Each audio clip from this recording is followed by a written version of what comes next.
ಮಾತಾಡೋದಿಲ್ಲ, ಅಂಜುತ್ತೀವಿ. ಆ ಅಂಜುದ್ರ ಪರಿಣಾಮ ಏನಾಗುತ್ತೆ ಅಂದ್ರೆ ಉತ್ತರ ಕರ್ನಾಟಕ ಇವತ್ತು ಹಿಂದುಳಿದ ಭಾಗ ಆಗಿದೆ. ಇದ್ರ ಮಾತಾಡಬೇಕಲ್ಲ. ಯಾರು ಯಡಿಯೂರಪ್ಪ ಇದ್ರೇನು, ಬೊಮ್ಮಾಯಿ ಇದ್ರೇನು, ಸಿದ್ದರಾಮಯ್ಯ ಇದ್ರೇನು, ಯಾರಿದ್ರು ಮಾತಾಡಬೇಕು. ಏನು ಮಾಡಂಗದಾರ ಈಗ? ನನಗೆ ಬಾಳದ್ರು ಹೊರಗೆ ಹಾಕಿದ್ರು.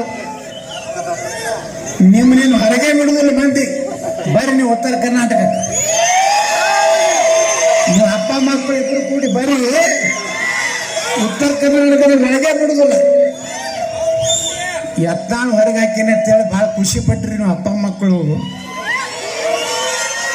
ಮನ್ಯಾಗ ಅಪ್ಪಗಿನ ಬಾಯಾಗ ಇವ ಕೇಕ್ ಹಾಕ್ತಾನ, ಇವನ್ ಬಾಯಾಗ ಅವ ಕೇಕ್ ಹಾಕ್ತಾನ. ಅಪ್ಪ ಹೇಳ್ತಾನ, ಮಗ ನೀ ಯತ್ನಾಳ್ ಹೊರಗೆ ಹೋಗ್ಯಾನಂದ್ರೆ ನೀ ಮುಖ್ಯಮಂತ್ರಿ ಆದಂಗೆ ಮಗನೇ, ನನ್ನ ಕೊನೆಯ ಆಸೆ ಈಡೇರ್ತು. ನಾ ಇದ್ದಾಗ ಭಯಂಕರ ಲುಟ್ಟಿ ಮಾಡಿ ದುಬೈ ಅಂತ ಆಸ್ತಿ ಮಾಡಿ ನೀನಂತರೂ ಇಡೀ ಜಗತ್ತಿನ ಎಲ್ಲಾ ದೇಶದಾಗ ಆಸ್ತಿ ಮಾಡಿ ಮಗನ, ಅದು ನನ್ನ ಆಶೀರ್ವಾದ. ಆದ್ರ ನಾನು ಮಾಡ್ಲಿಕ್ಕೆ ತಯಾರಿಲ್ಲ. ನಾ ಏನಾರೇ ಪಕ್ಷ ವಿರೋಧಿ ಮಾಡಿಲ್ಲ ಅಂತದ್ದು ಒಂದು ಹೇಳಿಕೆನ ಹೌದು ಬೈದೀನಿ. ಅವರಿಗೆ ಅನ್ಯಾಯ ಮಾಡಿದ್ದಾರೆ ನಮ್ಗೆ ಉತ್ತರ ಕರ್ನಾಟಕಕ್ಕೆ, ಬೈದೀನಿ. ಏನು ಮಾಡಂಗದಿರಿ? ಹೊರಗೆ ಹಾಕಿರಿ, ಚಲೋ ಆಯ್ತು. 3ನೇ ಸಲ ಹೊರಗೆ ಹಾಕಿರಿ, ಚಲೋ ಆಯ್ತು. ಬರ್ತೀರಿ ನಾಳೆ MLA MP ಬರ್ತಾವ, ಮತ್ತೆ ಬಸನಗೌಡ ಬೇಕು ಭಾಷಣ ಮಾಡ್ಲಕ್ಕ. ನಿಮ್ ಕೆಲವೊಂದು ಸಂಡಿ ನೋಡಿದ್ರೆ ಯಾರು ಓಟ್ ಹಾಕೋದು ನಿಮ್ಗೆ. ಅವಾಗ ನಾ ಬರಬೇಕು, ಭಾಷಣ ಮಾಡಬೇಕು, ಆರ್ಸಿ ಬಂದ ಮ್ಯಾಗ ವಿಚಾರಣೆ ಮಾಡ್ತಾರೆ. ಈ ಸಲ ಹಂಗೆ ಆಗೋದಿಲ್ಲ. ಗಟ್ಟಿಗೆ ನಾನು ಮುಖ್ಯಮಂತ್ರಿ ಅಭ್ಯರ್ಥಿ ಮಾಡ್ತಿದ್ರು ಹೋಗ್ತೀನಿ, ಇಲ್ಕಾದ್ರೆ ಯಾರು ಹೋಗೋದಿಲ್ಲ. ಏನ್ ಅವಶ್ಯನೇ ಇಲ್ಲ. ಈ ಜನರ ಇವತ್ತು ವಿನಾಯಕ ಕಾರ್ಯಕ್ರಮ ನಿರೂಪಣೆ ಮಾಡೋರು ಹೇಳಿದ್ರೆ ಇಲ್ಲಿ ಯಾರಿಗೂ ರೊಕ್ಕ ಕೊಟ್ಟು ಜನರನ್ನು ಕರೆಸಿಲ್ಲ. ಯಾವರಿಗೆ ಟ್ರ್ಯಾಕ್ಟರ್ ಬಿಟ್ಟಿಲ್ಲ, ಜೀಪ್ ಬಿಟ್ಟಿಲ್ಲ, ಯಾವ್ದಾರ ದಾರು ಅಂಗಡಿ ಕೂಪನ್ ಕೊಟ್ಟು ಇಲ್ಲಿ ಯಾರನ್ನೂ ನಾವು ತರಿಸಿಲ್ಲ. ನೋಡಿದ್ರೆ 2028ರಲ್ಲಿ ಈ ರಾಜ್ಯವನ್ನ ನಾವೇ ಆಳ್ತೀವೋ ಅಂತ ವಿಶ್ವಾಸ ಇವತ್ತು ನಾವು ಬಂದಿದೆ. ನಾವು ನಮ್ಮ ಮನೆ ತುಂಬಿಕೊಳ್ಳಕ್ಕೆ ರಾಜಕಾರಣ ಮಾಡೋದಿಲ್ಲ. ದೇಶ ವಿದೇಶನಾಗ ಆಸ್ತಿ ಮಾಡೋದ್ರ ಸಲುವಾಗಿ ನಾನು ರಾಜಕಾರಣ ಮಾಡಲಿಲ್ಲ 30 ವರ್ಷ. ನಾ ಮಾಡಿದ್ದು ವಿಧಾನಸಭೆಯಲ್ಲಿ ಯಾವ ಪಕ್ಷ ನಮ್ಮ ಪಕ್ಷದಿದ್ರು ನಾ ಬಿಟ್ಟಿಲ್ಲ.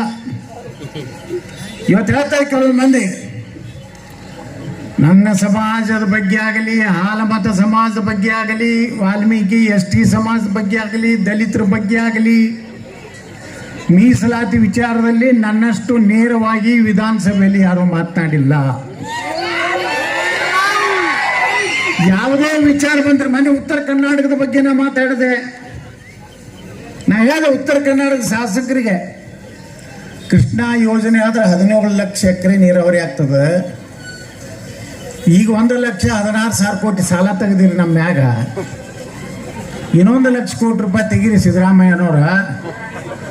ಉತ್ತರ ಕರ್ನಾಟಕ ಕೃಷ್ಣಾ ನದಿ ಒಂದು ನೀರಿನ ಪೂರ್ತಿ ಉಪಯೋಗ ಮಾಡುವಂಥದ್ದು ಮಾಡಿಬಿಟ್ರೆ ನಿಮ್ಮ ಗ್ಯಾರಂಟಿನೇ ಬೇಕಾಗಿಲ್ಲ, ನಿಮ್ಮ ಗ್ಯಾರಂಟಿನೂ ಬೇಕಾಗಿಲ್ಲ, ನೀವು ಗ್ಯಾರಂಟಿ ಆಗೋದು ಬೇಕಾಗಿಲ್ಲ.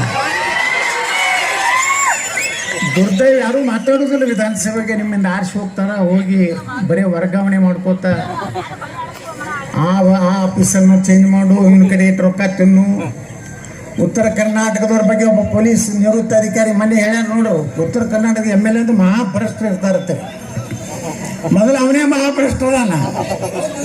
ಇನ್ನು ನಮಗೆ ಹೇಳ್ತಾನೆ ಒಬ್ಬ IPS ಆಫೀಸರ್ ಹೇಳ್ದ, ಉತ್ತರ ಕರ್ನಾಟಕದ ಅದು ಯಾವುದೋ ಪಾರ್ಟಿ ಸೇರಿದ್ದಾವ, ಆಮ್ ಆದ್ಮಿ ಪಾರ್ಟಿ ಸೇರಿ ಬಿಟ್ಟು BJP ಸೇರ್ಯಾನ.